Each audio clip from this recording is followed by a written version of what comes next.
Hello and welcome to my video. So today I will be showing you how to draw eyes that look similar. I know that sometimes when I was a beginner, when I was first starting to draw, I would draw fringe over one eye or cover up somehow because it was so difficult to get eyes that looked similar at all. So although you don't have to have super symmetrical eyes, it's still good to have them look somewhat similar. So today I will be giving you some tips on how to draw eyes that look similar to each other. I have actually recorded a similar video probably like 7 years ago, but I wasn't as good at explaining things, so that's why I'm making it again. But if you really want to watch it, I can put a link in the little eye. Anyway, let's begin. So first what you want is to rule some lines. So these are the lines that you would have if you had a sketch of a face, like the guidelines. So these lines will be the ones that you have in the middle of your face for the eyes. Okay, so there will also be a midline. So the midline will help us space the eyes evenly as opposed to each other, because even if both of the eyes look the same, if one of them is like here and one of them is here, it's not going to look even. So another thing that we can do to make the actual spacing even is to place little boxes for where the eyes will be. So how I space these boxes is there's about one eye width between them. So you can have the width vary a little bit, so you can have this bit be a bit wider. I don't really see it being a bit thinner, but yeah, around one eye width between the eyes. That's what I would recommend if you're just beginning. But then you can experiment as much as you want. So now we can start to actually sketch the actual eyes. So the trick that I used to use when I was first beginning is to sketch them at the same time. So I don't just draw one eye, then start the other. It is better if you draw them at the same time. So for example, let's start drawing the upper eyelid. So then you can use the boxes to see how the width is. Okay, let's start drawing the other part. See, we can check, now we have to check that they're symmetrical. Every step we check that they're symmetrical, and that will help you keep the eyes even. Okay, right? So here we can see that it's symmetrical. This is just the inner upper eyelid.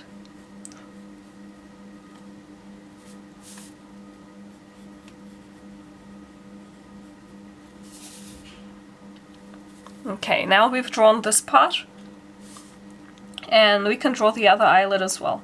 So every step of the way, we check if they're symmetrical, and if you have trouble making them symmetrical, do it every little step. You can reduce the steps, you can make the steps bigger depending on how comfortable you feel with making them symmetrical. And for example, if you notice that maybe this bit is a bit different, it's a bit easier to fix it now than finish drawing the whole eye, and then you can't really tell what exactly is wrong. So it makes it a bit easier to fix the little mistakes that you make now instead of waiting until you finish the whole eye, where it will be a bit more difficult to see exactly what is wrong, and there might be multiple things wrong as well. So it's much easier this way. Okay, so let's continue sketching the eye.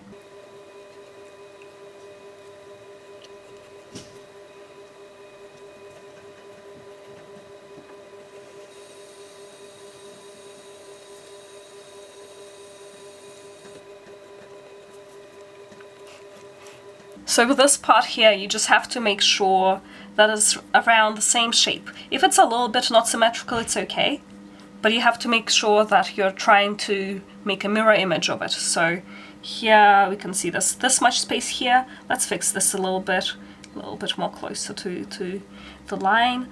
This will make sure to bring it down to the same level.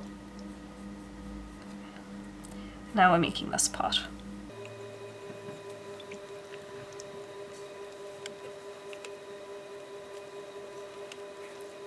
Okay, now we can make the little lower lash line here. We have to make sure that it's a mirror image. So one is here, here. So you don't draw them on the same side like this. You draw them on opposite sides because it's mirror image.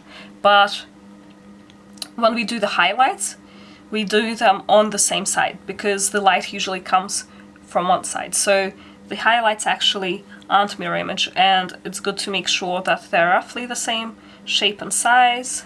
They don't have to be the exact same, but roughly the same shape and size. You can put another highlight here. You can make even like a little star one.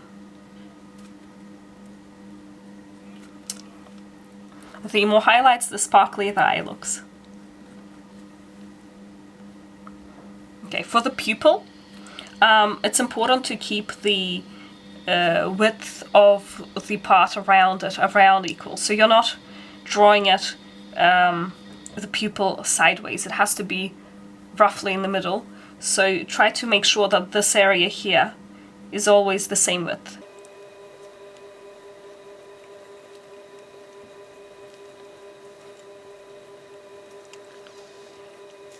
Now we can add more details now that we have the general shape. Just have to make sure that the eyes are roughly symmetrical. I think maybe this one needs to be a little larger. Just need to adjust things little by little until you're happy with the shape. So they're not exactly symmetrical, but it's okay to have slightly different eye shapes. People don't really have exactly the same shaped eyes on both eyes, but it's obviously good to have it mostly symmetrical. I think this is almost okay. Maybe I'll just adjust this a little bit. Just a bit more round to match the other eye. And I think this should be mostly symmetrical. So we can start adding the details.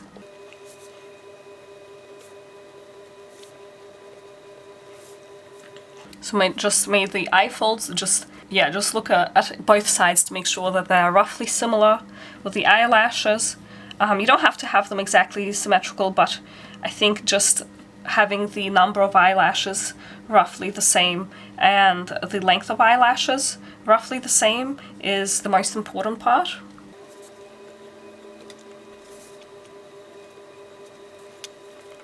Okay, so once you finish sketching it, you can color it and ink it. I will do that a bit faster because it's not really a tutorial on how to paint, but you will still probably be able to see some of the steps, and I'll explain at the end what I did.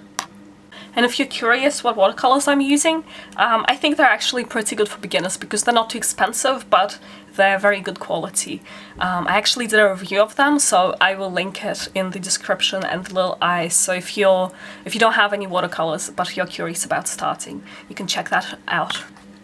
And I'm doing the watercolors first before line art because if you want to do the line art first, you have to use waterproof fine liners, and not everyone might have them. If you only have maybe ballpoint pens or water-soluble fine liners, it will blur and smudge if you paint water over it. So you have to do the watercolor first. So although I do have waterproof fine liners, since not everyone might have them, I'm just showing you how to do it without waterproof fine liners.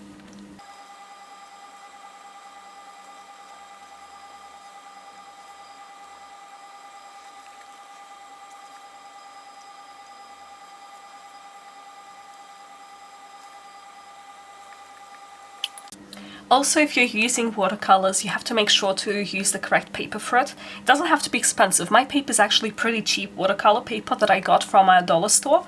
I think for an A5 sketchbook, it's about $5 Australian. So you'll probably be able to find some cheap watercolor paper as well. It doesn't have to be expensive, but you can't use printer paper because it will just not take watercolor well. So that is something that is good to know, I think. And also, it is good to wait for the paint to dry before you put another layer on, unless you want it to be blurred.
Okay, so the eyes are done. I also added a little bit of silver glitter to them.